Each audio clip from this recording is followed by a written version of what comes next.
Welcome to your Top Human Rights Organization Review. I am your host, Bryce Dolan.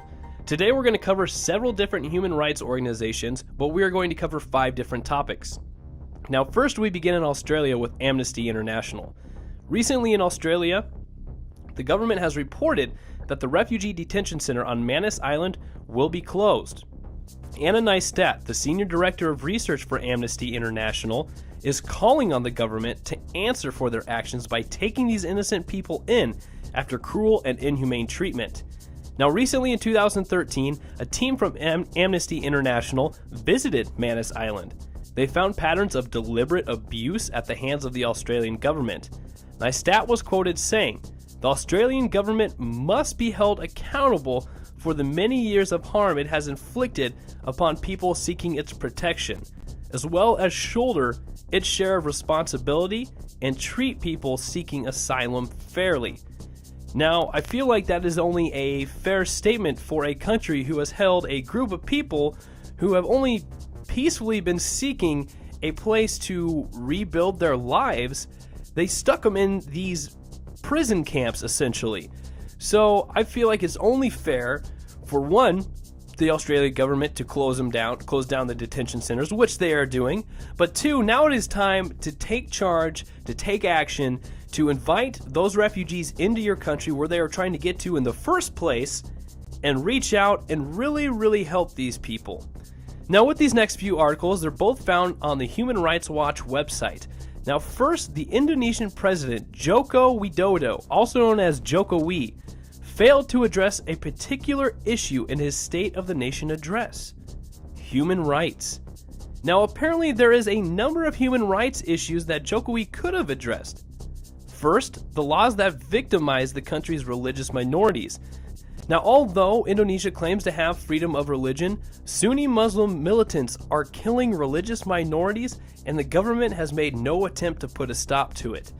He could have also revealed a timetable for the potential political prisoners in Indonesia's Papua and Maluku provinces, or at the very least he could have defended the LGBT community from the discrimination and the violence they have been facing since early 2016.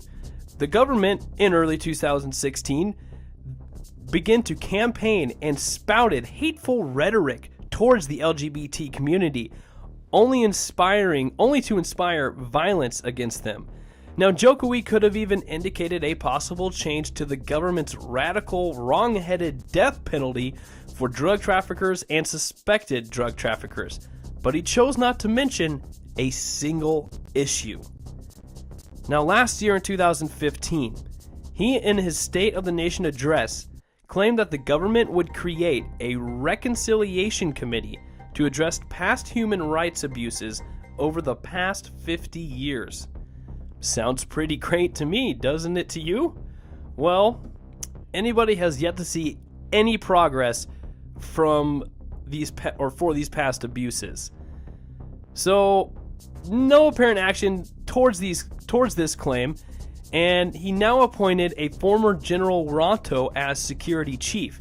Now, former General Wiranto has a history of alleged war crimes against innocent civilians. Seems like a great guy to put as your chief security. Now, because of these actions and the lack of addressing his claim in 2015 of the Reconciliation Committee, he has begun to lead the population and the rest of the world that Jokowi has really kind of turned his back on accountability for these past human rights abuses. Now, staying with Human Rights Watch, we are going to look over into Russia. Now, they're currently suppressing advocate groups.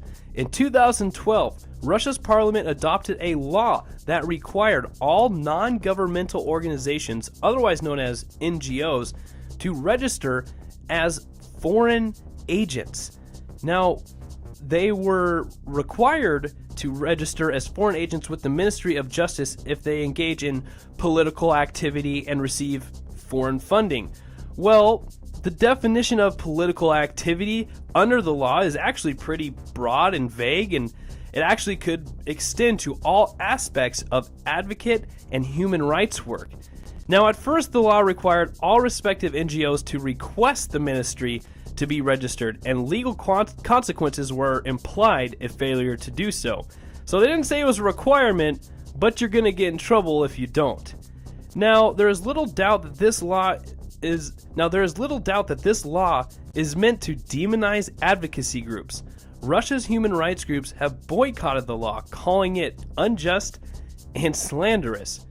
But now a number of rights groups attempted to challenge the prosecutor's office and the Ministry of Justice in courts, but most of them lost their case, and as a result, in February of 2015, at least 13 groups chose to shut down, then wear that foreign agent tag. Now, why is it such a big deal to wear that foreign agent tag? Well, in Russia, in old Soviet times, because of old Soviet times, when people hear foreign agent in Russia, they're thinking spy, espionage. So that is why these groups do not want to be labeled a foreign agent, even though the government claims that, foreign agent, people don't think about the old Cold War and the Soviet Union and think about spies when they hear foreign agent. No, they absolutely do. But the government's claiming that it's fine. It's a ploy to keep human rights activists quiet and to turn the public against them. Now, on June 4, 2014, the amendments to the foreign agent law were signed into effect.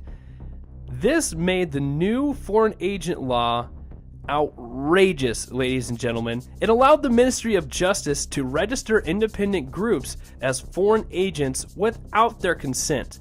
So even if you didn't even try to get registered with the Ministry of Justice, if they decide you're a foreign agent, you're a foreign agent. Thank you, Russia. Moving on to another article. Recently, we talked about the crisis in Sudan, more specifically the capital in Juba, in South Sudan, more specifically the capital Juba. Now, in Juba, the water network actually does not reach all the areas and all the population. So this has actually been causing some troubles, not alone with the inconvenience of getting water to people, but the fighting and the violence have made it all extremely difficult. Now, if people have survived the violence in South Sudan, they are now facing an upsurge in cholera outbreaks. The ICRC, the International Committee of the Red Cross, has brought to light health risks citizens face after surviving the violence in Juba.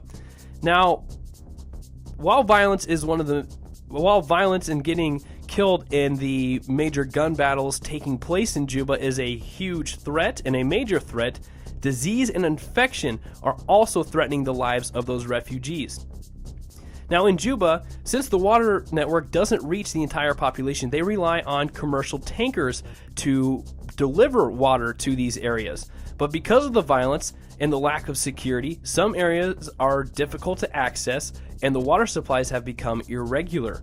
Now, a lack of clean water leads to increasing waterborne diseases like cholera. According to the ICRC, some 1,000 cases of cholera have been reported. Immediately after the fighting broke out, ICRC activated an emergency water plan and started producing clean water to displacement sites and health facilities. Now, while there are many issues that need to be addressed within Juba, the surrounding countries, more specifically Uganda, are experiencing a different crisis rather than violence and cholera. They're actually experiencing a refugee crisis. According to the Norwegian Refugee Council, over 2,000 Sudanese refugees have fled to Uganda every day, and another 80,000 are expected by year's end. This is especially troubling with a country that has a total population of only 11.8 million. Who's going to be left in South Sudan? Now, Enoch Mambali, the NRC's acting country director in South Sudan, claims they need funding now to scale up and to be able to respond to all of these arriving refugees. Additional sites already need built, let alone future sites in the months to come. Mambili says the sites need shelter, toilets, and clean water, and those are just the basics. Mambili said aid agencies need $600 million to respond to the South Sudan refugee crisis in Uganda. but have only received 20% of that so far. Now, 90% of those who have fled from South Sudan are women and children, mostly as a result of the violent outbreak, but other reasons like armed groups committing and performing executions and food and water shortages have been driving people to seek asylum elsewhere. Now, Uganda currently hosts over 550,000 refugees. This includes 300,000 refugees from South Sudan and over 200,000 refugees from the Democratic Republic of the Congo. Now, the NRC is working around the clock with the government, UNHCR, and other partners to register and provide relief to the new refugees in Uganda. Now, they are constructing shelters and toilets as fast as they can, but it just seems to not be enough. As people arrive with little possessions, they are able to be provided with household items like soap, cooking pans, jerry cans, mosquito nets, and tents. So although they are experiencing this extreme refugee crisis in Uganda, they seem to be responding to it extremely well and as best as they can.